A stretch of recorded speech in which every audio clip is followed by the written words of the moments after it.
General secretary Shri George कुര്യन जी, സംസ്ഥാന general secretary Krishnakumar, അതോടൊപ്പം പാർട്ടിയുടെ സംസ്ഥാന ഉപാധ്യക്ഷൻ കോട്ടയം ജില്ലയുടെ പ്രഭാരി കൂടിയായിട്ടുള്ള advocate B Gopalakrishnan.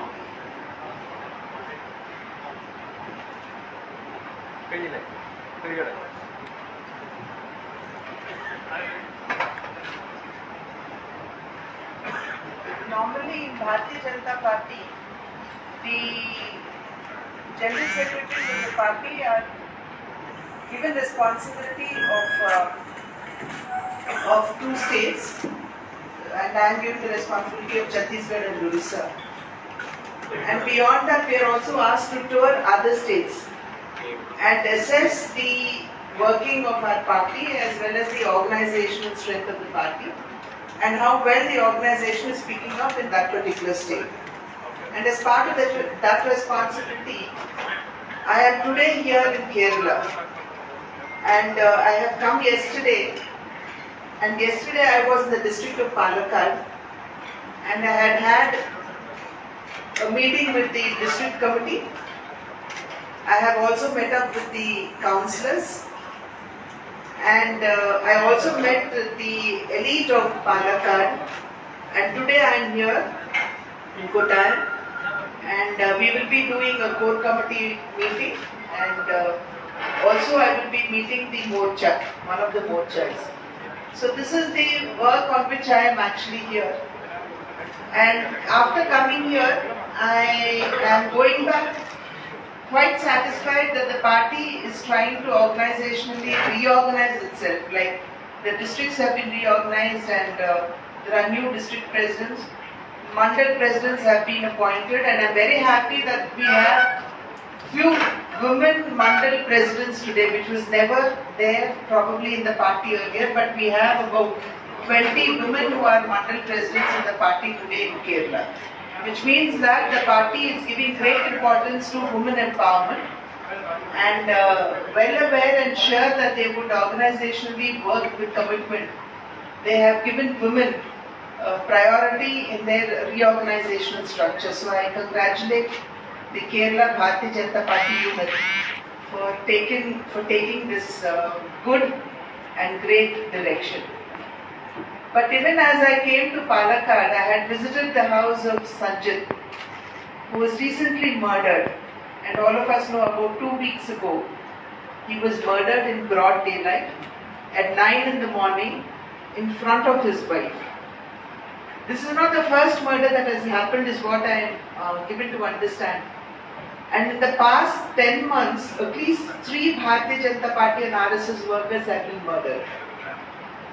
And even before that, there have been quite a few murders that have happened, and they've all been targeted against BJP and RSS Karyakartas. And it is not a secret, and the entire state knows very well, that in probably all the murders, and more particularly in the murder of Sanjit, SDPI, which is the political arm of PFI, is involved. But when you look at the FIR, there is no mention of PFI. And even the inquiry that is being done, the person who murdered, that is who executed the act, and the driver are the only arrests that have been made. Nobody divulges, there is no inquiry into who actually is the brain behind, because the party in power here knows very well who actually is the brain behind the murder. And the reason why they do not want to say or mention or talk about PFI or SDPI is because they have received the support of PFI and SDPI during the past general elections, which is recently concluded, and also in the local body elections. So it is just out of political and sheer political support that they gain from PFI, that the party in power, CPM, does not want to, neither the Chief Minister wants to talk about SDPI and PFI. Now this is just not the murder of Sanjit, which means it's just not the lack of law and order in the state, but it also is related to that young woman who is widowed today. Sanjit is about 27 years old. So his wife is very young, and it's not simply about his widowed wife, but it is also about that 11-month-old child, the little baby who has been deprived and denied the shadow of the father and the love of his father. I think today the Chief Minister of the state owes an explanation to Kerala as to what would be his stand against people who have killed Sanjit and who has widowed a young woman, which means a young woman. I spoke about Bharatiya Janata Party empowering women, but here we are hearing about women being widowed, where husbands are killed and children being orphaned when the fathers are killed. So I think the Chief Minister of the state actually needs to answer. And as I was in Palakkad yesterday also, Ettipadi is the tribal area there. Attapadi, sorry, my pronunciation may be wrong. It's Attapadi, which is a tribal area there. And the central government has been pumping funds into that place, that region. But even to this day, the infant mortality is so high. Even under National Rural Health Mission, there has been so much of money, the hundreds of crores of money that is being pumped into the tribal area to ensure that the tribal area, the backwardness of the tribal area is removed and the people do not suffer. But unfortunately, we see that infant mortality is still very, very high there. So the CM of the state needs to give an answer to the people, or rather the Attipadi area people, as to what has happened to all that money that is coming from the center. Who is actually enjoying the money that is coming from the center? When it is meant for a social cause, where is that money being diverted? The Chief Minister needs to definitely answer. And the central government has been supporting the state very well. Large amounts of money, whenever is required, has been coming from the center. And Bharatiya Janata Party is a party which does not believe in differentiating between states, whether they are ruled by Bharatiya Janata Party or not. Bharatiya Janata Party believes in all the states developing, whereby leading to the development of our own country. But here, and Bharatiya Janata Party has always believed in Sabke Saath Sabka Vikas, which means everybody should grow, through which our country grows. And when we say sub, it has no place for any caste, creed, religion, color, nothing, or even regions. It means sub, which means everybody. So we believe in that. Whereas here in the state of Kerala, we see appeasement politics that are happening around here in the state of Kerala. For example, the scholarships that are given to the minorities. If you look at the scholarships, this, probably it was a decision taken earlier, but this government also continues it. 80% of the minority scholarships is given to one particular sector. And the rest is given to the other minority classes that are here in the state. BJP demands, when we know fairly well that you need to go according to the percentage of the minorities, why is one class alone being appeased by the government in power, by the party in power today? Are you looking at them again from the political angle only? Are you considering them only as political vote bank? Whereas Bharatiya Janata Party does not believe in political vote bank. We believe in giving and ensuring development and welfare to everybody across lines in the entire country. And similarly, there is also the issue of halal food, which is a big issue now in Kerala. And when you have the Chief Minister of the state saying that halal food is the best food, then what does he mean? Does it mean that all of us are eating unhealthy food? Now my question to the Kerala Chief Minister also is, are you eating halal food every day? He also needs to answer the people. If he says that halal food is the best, we hope that he lives healthy. And to live healthy, he should eat good food, which means he should be eating halal food.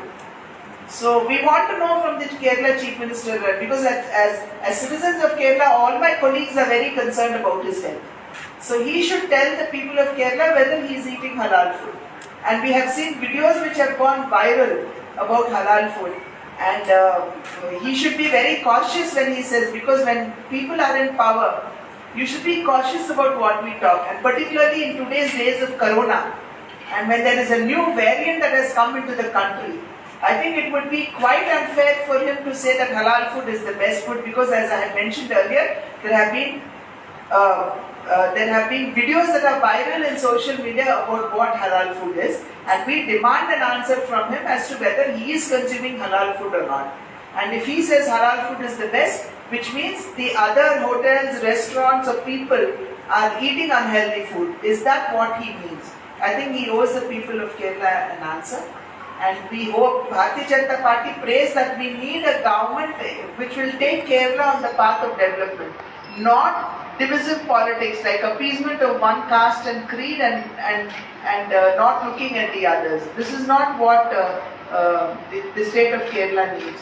But I would want to emphasize and tell you from here that yesterday in Palakkad, when the elite was asking me about so many questions as to what has the centre done for the development of Palakkad, I was feeling very proud in saying that we gave a food park to Palakkad. The IIT in Palakkad is already functioning. The first batch has already passed out. Then there is an industrial corridor which is coming up between Cochin and Coimbatore. So we are proud.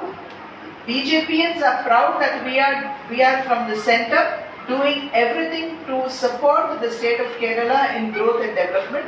And we hope the people of Kerala realize it. And in the coming years, we do pray and hope that they bless and support Bharatiya Janata Party. Thank you. With regard to Palakkad Sanjit matter, are you asking for NIA inquiry? Our President of Kerala Bharatiya Janata Party, Shri Surendranji, has already met Amit Shah ji, and he has expressed his views to Amit Shah ji. Of course, we demand that there should be a fair inquiry into the murder of Sanjit, because it is not only the murder of Sanjit, but it is the murder of so many Bharatiya Janata Party Karyakartas also that is happening in the state. And we would not go back in requesting for an inquiry from the centre into the murder of Sanjit. There are chances of NIA inquiry. There is chance of NIA inquiry. See, NIA inquiry, because we demand, does not happen, no? The centre will have to review as to what actually is happening and how do we actually tackle it and who should actually inquire into it. Our demand is that yes, there should be an unbiased, unprejudiced inquiry into Sanjit's murder, because that is being supported broad daylight. Everybody was seeing him 9 o'clock in the morning in front of his wife's eyes, in front of the bank that she was working. He was murdered. Everybody saw who actually did it. And everybody knows, the entire Kerala knows who is the brain behind it. Are you satisfied with the present inquiry of Kerala police? See, normally, when I say we want an unbiased murder, unbiased inquiry, I think it speaks all.